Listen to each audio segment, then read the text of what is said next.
দর্শক আজকের ভিডিওতে আপনাদেরকে দেখাবো চায়নারা কিভাবে সামান্য বাঁশ থেকে তারা জুতো তৈরি করে থাকে।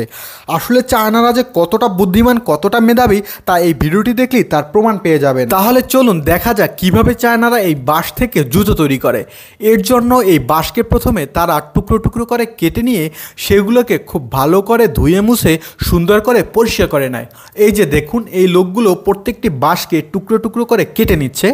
আর এগুলো কাটা হয়ে গেলে এরপর বাঁশের উপরে যেই উপরের ছাল অংশটা থাকে সেই ছাল অংশটা ছাড়িয়ে নিয়ে সেগুলো রোদে শুকো দিয়ে মেশিনের ভিতর দিয়ে সুতার আকৃতিতে তৈরি করা হয়। তবে এই সুতোগুলো জুতো তৈরিতে ব্যবহার উপযোগী করার জন্য এগুলোকে আরেকটি মেশিনের ভিতর দিয়ে দেওয়া হয়।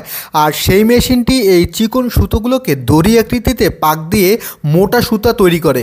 আর সেই মোটা সুতো দিয়ে তৈরি করা হয় আমাদের পায়ের জুতোগুলোর নিচে যে সোলটা থাকে সেই সোলটা। আর সেই সোলটা তৈরি করার জন্য দেখুন এটি নির্দিষ্ট আকৃতির কাঠের ভিতর সেটিকে ঢুকিয়ে খুব ভালো করে সেলাই করে নেওয়া হয়। মূলত এটি হচ্ছে জুতার একদম নিচের অংশ।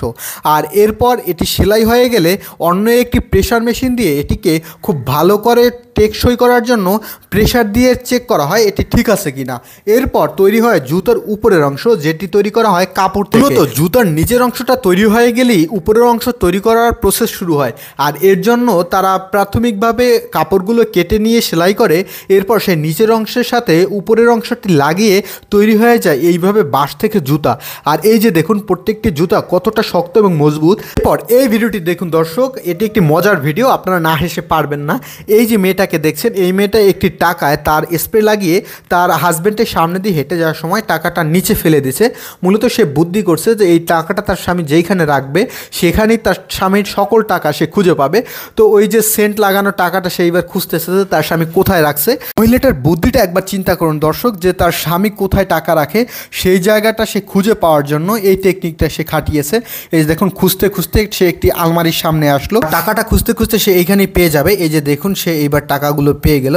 আর টাকাগুলো পেয়ে তো সে একদম মহা খুশি যে তার হাজব্যান্ড কোথায় টাকা লুকিয়ে রাখে সেই জায়গাটাও সে চিনে গেল।